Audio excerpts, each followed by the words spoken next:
Dan mungkin bila nanti kita akan bertemu lagi, satu pintaku jangan kau coba tanyakan kembali. Rasa yang ku tinggal mati seperti hari kemarin saat semua di sini. Halo semua, bertemu lagi dengan saya Mr. Rian Boltok.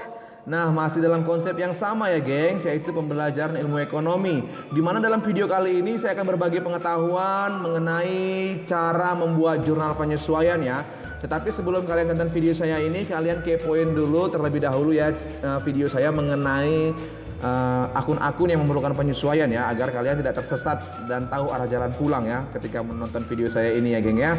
Nah, jangan lupa geng, sebelum ditonton di subscribe ya, dukung terus channel ini agar menjadi channel dengan konten video pembelajaran ilmu ekonomi terbaik pastinya ya, kalau bisa terbaik di Indonesia ya, amin amin ya Allah, amin. Oke, terima kasih semuanya dan selamat menonton.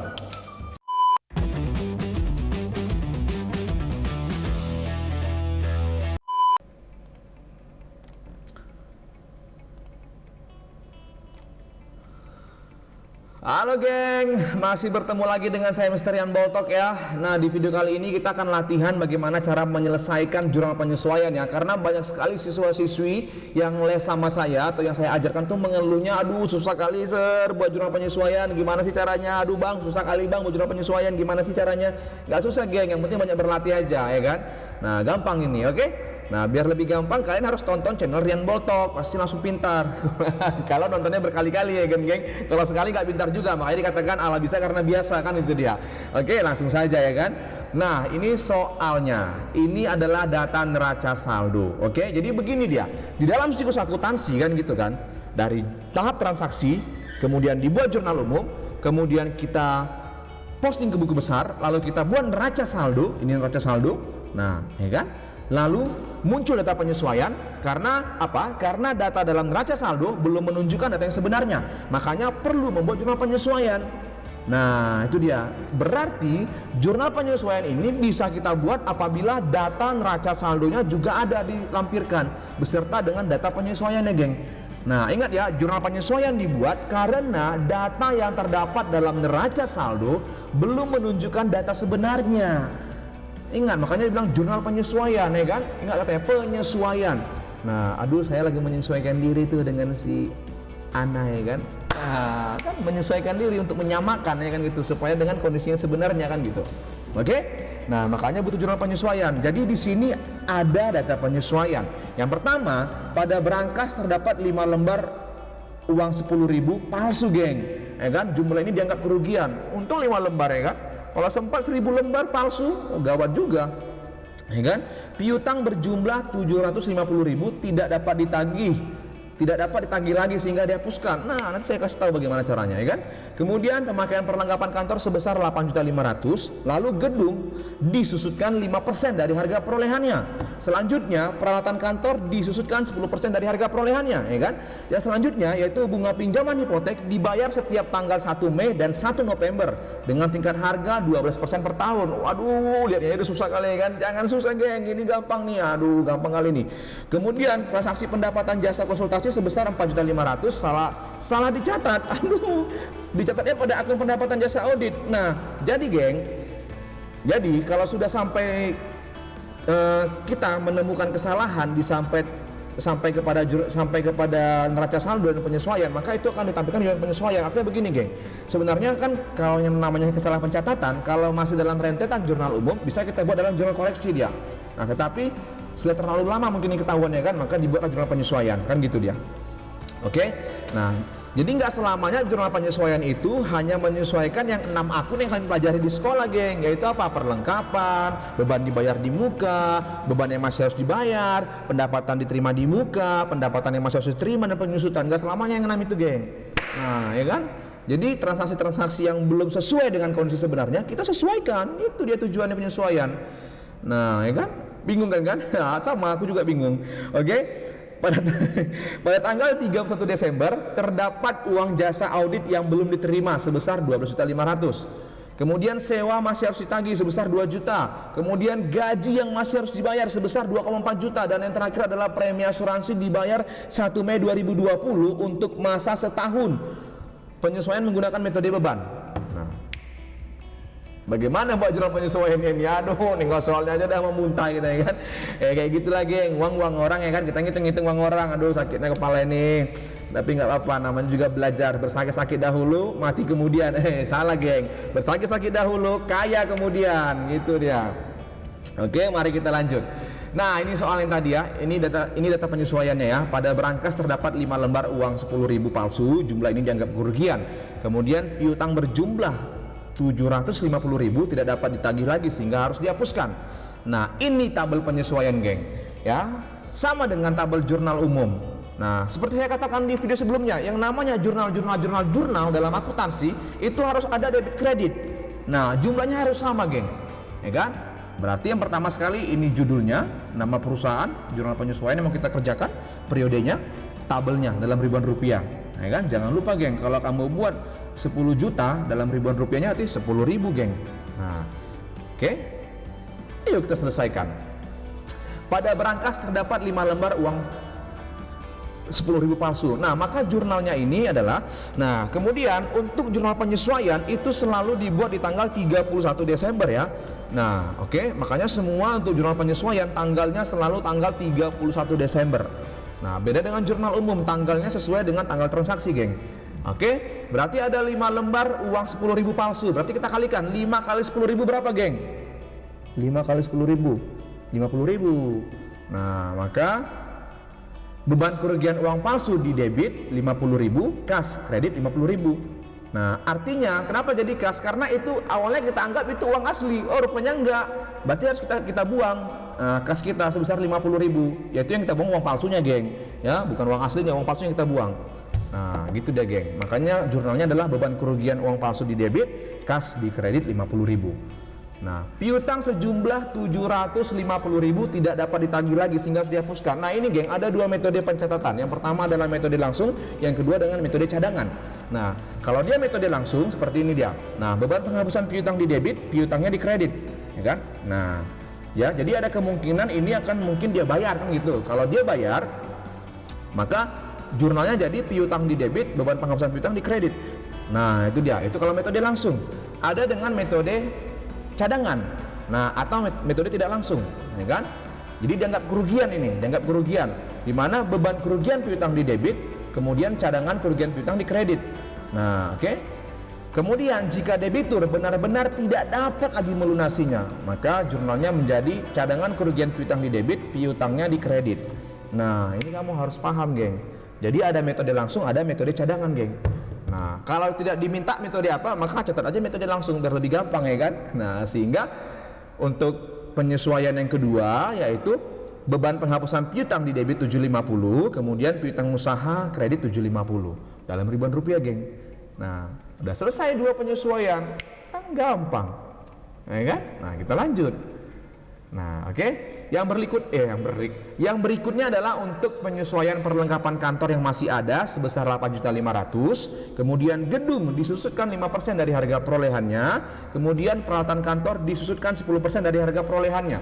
Nah, ini saya tampilkan data neraca saldo. Nah, yang tadi tidak, karena tidak berhubungan dengan neraca saldo. Nah, yang ini sangat berhubungan sekali dengan neraca saldo. Jadi harus saya tampilkan ini. Nah, ini di soalnya tadi ya. Ini saya ambil sebahagian ya, sebagian saya ambil yang berhubungan dengan data penyesuaiannya, ya kan? Nah, ini tabelnya, tabel penyesuaian. Nah, mari kita buat perlengkapan kantor yang masih ada. Kita lihat, geng, di sini perlengkapannya sebagai apa? Perlengkapannya di sini dicatat sebagai harta. Nah, kalau sebagai harta, maka kita catat yang terpakai, geng, yang masih ada 8.500.000, ya kan? Perlengkapan kantor mula-mula 19 juta. Berarti yang terpakai berapa? Kita kurangkan saja, geng. Nah, berarti 19 juta dikurang 8.500.000 yaitu 10.500.000. Nah, ya kan? Untuk perlengkapan kantor bagaimana penyesuaiannya? Beban perlengkapan kantor di debit, perlengkapan kantor di kredit sebesar yang terpakai. Nah, jadi sebelum kalian latihan kemari, kalian boleh kepoin video saya mengenai jurnal penyesuaian ya geng ya. Nah kalian kepoin dulu itu, kalian pahamin dulu itu. Nah bagaimana cara membuat jurnal penyesuaian, akun-akun apa saja yang perlu penyesuaian. Nah baru kalian boleh masuk kemarin latihan soalnya, ya kan? Nah itu dia, harus banyak belajar. Nah jadi kenapa dia yang terpakai? Karena akunnya akun harta. Kalau dia akun beban yang tersisa geng, langsung saja 8.500.000. Kalau seandainya akunnya ini beban perlengkapan kantor, bagaimana penyesuaiannya? Kebalikannya ini geng.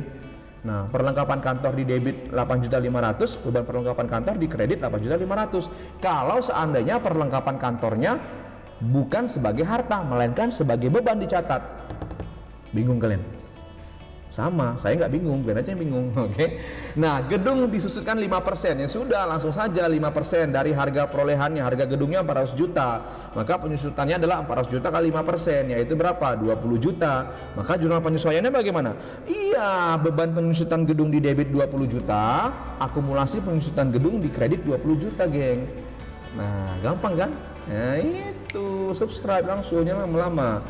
Nah untuk peralatan kantor juga sama dengan gedung tadi geng ya, cuman ini 10%, berarti 10% dikali peralatan kantornya 150 juta harga perolehannya. Nah berarti berapa jadinya? 15 juta. Nah AJP nya juga sama, nggak beda. AJP itu ayat jurnal penyesuaian ya. Nah berarti beban penyusutan peralatan kantor di debit 15 juta, akumulasi penyusutan peralatan kantor kredit 15 juta. Selesai geng, gampang kali pun ini, aduh, gampang. Nah, kenapa saya selalu bilang gampang? Supaya kalian ada niat untuk mengerjakan kalau ada soal geng. Kalau kita bilang, aduh susah kali, mampus lah ini, aduh betul-betul mampus nanti kita geng. Nah, lanjut. Ya kan? Bunga pinjaman hipotek dibayar setiap tanggal 1 Mei dan 1 November dengan tingkat bunga 12% per tahun, ya kan? Ini yang kemudian yang berikutnya, transaksi pendapatan jasa konsultasi sebesar 4.500.000 salah dicatat pada akun pendapatan jasa audit. Nah, bingung kan? Nanti saya jelaskan. Kemudian pada tanggal 31 Desember terdapat uang jasa audit yang belum diterima sebesar 12.500.000. Nah, saya kasih lagi datanya, data yang mendukung untuk kita membuat penyesuaian, yaitu di sini hipotek ya, bunga pinjaman hipotek. Nah, hipotek itu ya, pinjaman hipotek itu adalah pinjaman dengan jaminan berupa harta tetap. Itu udah hipotek ya, jaminannya berupa harta tetap. Nah, ini tabel jurnal penyesuaiannya. Nah, kita akan mulai dari yang bunga pinjaman hipotek ya. Nah, bunga pinjamannya dibayar setiap tanggal 1 Mei, ya kan? 1 Mei 2020. Ya kan, dan 1 November 2020, ya kan, dengan tingkat bunga 12% per tahun. Ini kan tahun 2020 kan, berarti 1 Mei ke November, ya kan. Nah, Mei ke November ini kan nggak ada masalah karena belum tutup buku. Yang masalah itu kan dari November ke Mei ini. Kenapa? Karena di sini ada tutup buku, geng. Nah, di sini ada tutup buku. Nah, yaitu tanggal berapa? Tanggal 31 bulan 12 tahun 2020 kita tutup buku geng di sini geng. Nah sementara kalau dari Mei ke November itu nggak ada masalah, tidak ada masalah geng di situ geng, tidak ada kendala, ya bayar saja bunganya. Nah yang jadi masalah itu kan dari November menuju Mei 2021, ya kan, dia akan bayar di Mei 2021. Sementara tanggal 31 bulan 12 tahun 2020 perusahaan tutup buku. Nah berarti ada bunga terutang, ya kan, yang harus dibayarkan kan gitu.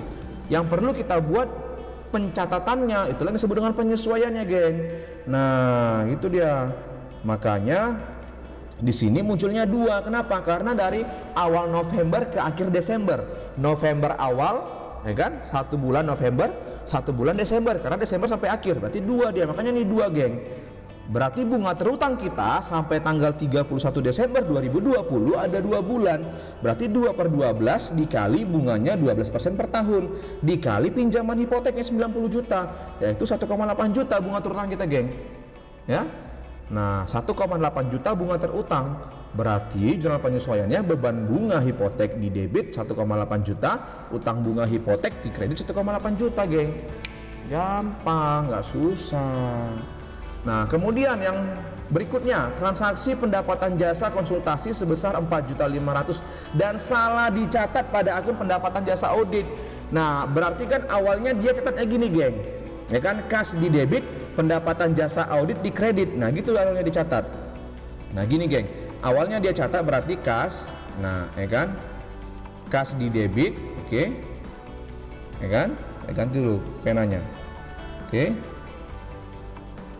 Kemudian pendapatan jasa audit, ya kan? Jasa audit dikredit, geng. Nah, kan? Nah, ya kan? Katanya di sini salah dicatat pada akun pendapatan jasa audit. Dia catatnya pada akun pendapatan jasa audit. Nah, ini dia. Nah, pada akun pendapatan jasa audit. Berarti beginilah dia catat.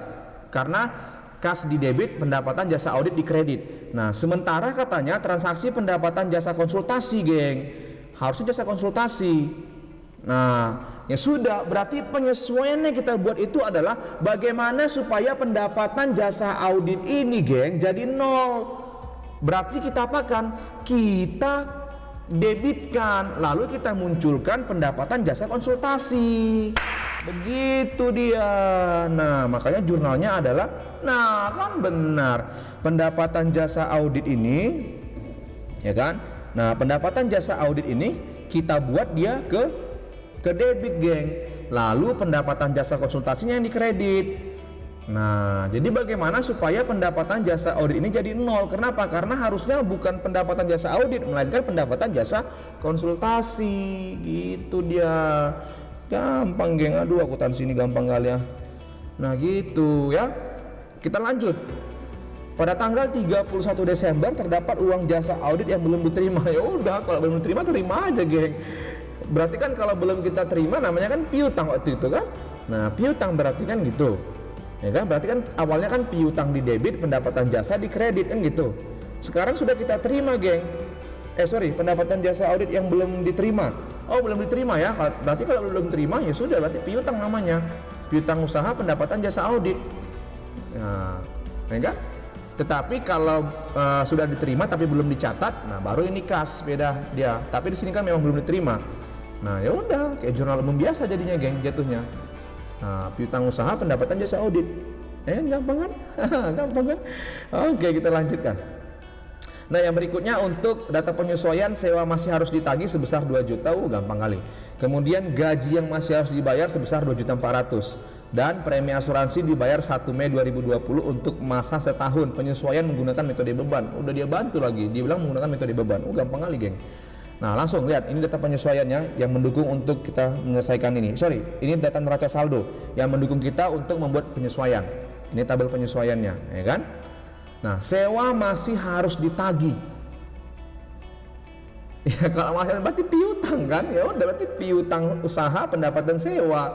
Nah, karena kenapa bukan piutang sewa? Karena sewa yang di sini yang dimasukkan itu adalah jasa mereka, ya, geng, ya, jasa akuntan mereka. Mungkin ada pihak pelanggan menyewa jasa akuntan mereka, ya. Jadi bukan gedung yang di sini yang dimaksudkan, oke? Ya, itu dia. Jadi jasa sewa atas profesi dia, itu maksudnya. Makanya jadi piutang usaha dia, karena bagian dari pendapatan perusahaan itu, bagian operasional, ya. Nah, makanya piutang usaha pendapatan sewa, artinya sewa jasa akuntan, ya. Nah, gitu deh, geng. Gaji yang masih harus dibayar berarti beban gaji, utang gaji, nggak ada yang susah. Beban gaji di debit 2.400.000, utang gaji kredit 2.400.000. Nah, ini dia, geng. Yang berikutnya, premi asuransi dibayar 1 Mei. Nah, ini kata kuncinya, asuransi. Nah, jadi asuransi kita lihat di sini. Nah, dia sebagai beban asuransinya. Nah, kan gampang kan, dia sudah kasih kode tuh, berarti sebagai beban asuransinya. Di sini pun sudah dia buat lagi metode beban. Kalau seandainya pun tidak ada dia bilang metode beban, kita akan buat juga dengan metode beban. Kenapa? Karena asuransinya dicatat dengan akun beban di sini. Kecuali dia asuransi dibayar di muka, baru metode harta. Ya, saya ulangin ya, walaupun dalam data penyesuaian tidak dikatakan metode beban, maka kita harus tetap mencatatnya dengan menggunakan metode beban. Kenapa? Karena dalam neraca saldo dia akunnya akun beban. Nah, ini. Nah, gitu, geng. Ya kan? Berarti kalau akun beban kita catat dia yang tersisa, geng. Nah, 1 Mei 2020, ya kan? Untuk setahun kan, berarti berakhir 1 Mei 2021. Sementara tanggal 31 Desember kita tutup buku ini. Nah, ya kan? Karena dia metode beban ya, atau ikhtisar laba rugi, maka kita catat yang tersisa, geng, ini dia. Nah, 1 Mei sampai sorry ini 31 Desember ya, geng. Nah, ya salah ini. Harusnya ini 31 Desember, ya. 31 Desember. Nah, 31 Desember ya. Nah, tutup buku. Sampai tutup buku itu yang terpakai, geng. Yaitu 8 bulan dari awal Mei. Mei, Juni, Juli, Agustus, September, Oktober, November, Desember. 8 bulan. Sisanya berapa bulan lagi, geng? Berarti sisanya 4 bulan lagi karena setahun. Dari mana itu? Yaitu Januari, Februari, Maret, April. April akhir, geng, ya. Ini awal Mei soalnya. Nah, Januari, Februari, Maret, April, geng. Makanya kita pakai tersisa ini. Nah, jadi dia 4/12, geng, karena 4 yang tersisa karena metode beban. 4/12 dikali 12 juta. 12 juta ini, geng. Nah, jumlah asuransinya sehingga dapatnya 4 juta. Maka jumlah penyesuaiannya adalah kalau metode beban berarti asuransi dibayar di muka di debit 4 juta, ya kan? Kemudian beban asuransi kredit 4 juta. Nah, gitu. Gampang. Gak sulit, geng, ini. Gampang kali nih. Ya kan? Udah, kalau gampang langsung di-subscribe, geng. Jangan lama-lama, subscribe langsung, ya kan? Share. Oke. Oke, nah itu dia. Oke, oh masih ada soal tambahan ini. Soal OSK Ekonomi 2015. Apa nih kok langsung kayak gini nih? Aduh, ini salah nih. Nah, udah ada langsung ini ya. Aduh, bukan salah sih, langsung keluar dia. Nah, lihat. Pada neraca saldo per 31 Desember 2014 terdapat akun sewa dibayar di muka. Nah, akun sewa dibayar di muka. Berarti kita catat dengan menggunakan metode harta. Nah, ya kan? Berarti ini metode harta. Ya sudah. Nah, berarti kalau metode harta catat yang terpakai, geng. Nah, yang terpakai itu adalah dari April sampai ini 31 ya. Ini 31 tutup buku. Nah, dari awal April sampai tutup buku di periode Desember 2014 itu 49 bulan. April, Mei, Juni, Juli, Agustus, September, Oktober, November, Desember ya. 1 April, jadi Aprilnya dihitung. April, Mei, Juni, Juli, Agustus, September, Oktober, November, Desember. 9 bulan yang terpakai, geng. Makanya dia 9/24 karena katanya untuk 2 tahun. Nah, yaitu 900.000. Maka penyesuaiannya adalah beban sewa di debit 900.000, sewa dibayar di muka, kredit 900.000. Jawabannya adalah D. Nah, ini soal OSK, geng. 2015. Gampang kali ya, gampang, cukup gampang. Gampang sekali. Kita lanjut, ya kan? Nah, OSK tahun 2019. Langsung naik ke 2019, bukan lagi, ya kan? Nah, ini soalnya, oke. Nah, ditanya jurnal pembalik ya, gengnya. Nah, dia ada variasi berarti divariasikannya karena antara penyesuaian berhubungan dengan jurnal pembalik. Jadi jurnal pembalik itu membalikkan jurnal penyesuaian, tapi nggak semua jurnal, hanya 4. Beban dicatat sebagai beban, kemudian beban yang masih harus dibayar, pendapatan dicatat sebagai pendapatan, kemudian pendapatan yang masih harus diterima. Bingung kan? Nanti lihat di channel YouTube saya jurnal pembalik. Oke. Nah, berarti kita harus buat dulu penyesuaian untuk perlengkapan kantor yang terpakai 6 juta, kemudian sewa dibayar pada tanggal 2 September 2014 untuk 1 tahun. Ini kita buat. Jadi ada 2 jurnal penyesuaian, geng. Kenapa? Karena data penyesuaiannya cuma ada 2. Nah, data penyesuaian cuma ada 2, makanya ada 2 penyesuaian, ya.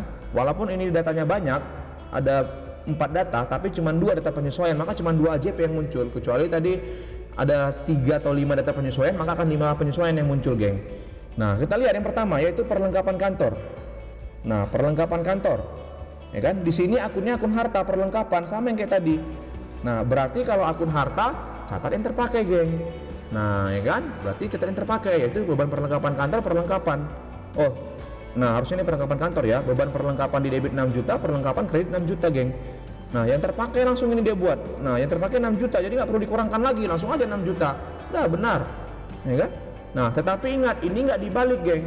Perlengkapan tidak dibalik, makanya setiap ada jawaban perlengkapan salah, geng. Nah, perlengkapan tuh nggak dibalik, ya. Perlengkapan nggak dibalik, nah salah. Oke. Nah, kemudian kita buat untuk sewa dibayar ya. Nah, sewa dibayar pada tanggal ini ya, sewa dibayar pada tanggal 2 September 2018. Nah, ini untuk yang sewa. Di sini akunnya akun beban sewa, geng. Nah, seperti yang saya katakan tadi, yang dibalik itu adalah beban sebagai beban, artinya beban dicatat sebagai beban. Nah, ini dia. Ini sebagai beban ini, geng. Nah, sebagai beban dia. Kalau sebagai beban kita yang tersisa, geng. Nah, yang tersisa kita catat ya. Katanya untuk setahun. Untuk setahun ya, berarti kita hitung dari tanggal 2 September ini. 2 September, berarti ini tanggal 31 ya, geng ya. Nah, 31 ini tutup buku. Nah, 2 September sampai 31 Desember 2018 ini, geng. Nah, 18. Nah, oke. Nah, berarti tutup bukunya tanggal 31 Desember 2018. Berarti September, Oktober, November, Desember. 4 bulan yang terpakai. Nah, ini masih dihitung karena masih awal 2. Ya, berarti September, Oktober, November, Desember. 4 bulan yang terpakai. Ya kan, terpakai 4 bulan. Karena dia akunnya akun beban sewa, maka catat yang tersisa. Yang tersisa berapa? Karena dia setahun berarti 8 bulan, yaitu dari Januari 2019 ya, Januari, Februari, Maret, April, Mei, Juni, Juli, Agustus akhir. Nah, ini yang tersisa, geng. Nah, 8 bulan, ya kan? Makanya jurnal penyesuaiannya 8/12. Nah, ini dia, 8/12 dikali 36 juta, ini sewanya 36 juta. Nah, yaitu 24 juta. Maka jurnal penyesuaiannya sewa dibayar di muka 24 juta, beban sewa 24 juta. Nah, ini belum jawaban, geng. Dia minta jurnal pembalik, maka inilah yang kita balikkan, yaitu beban sewa di debit, sewa dibayar di mukanya di kredit. Nah, beban sewa di debit 24 juta, ya kan? Kemudian sewa dibayar di muka di kredit 24 juta. Nah, maka jawabannya adalah E. Nah, ini jawabannya, geng. Nah, gampang, soal OSK loh. Artinya jurnal penyesuaian itu selalu keluar dalam kompetisi-kompetisi olimpiade, geng. Kamu harus paham itu ya. Oke, gampang ya. Oke, terima kasih semuanya ya. Thank you sudah menonton video saya ini. Tetap semangat, tetap sehat, tetap kreatif ya. Oke, jangan lupa di komen, di like ya, di share dan di subscribe. Oke, terima kasih semuanya. Terima kasih sekali lagi dan terima kasih sekali lagi. Oke, 3, 2, 1, go, close the door. Bye bye.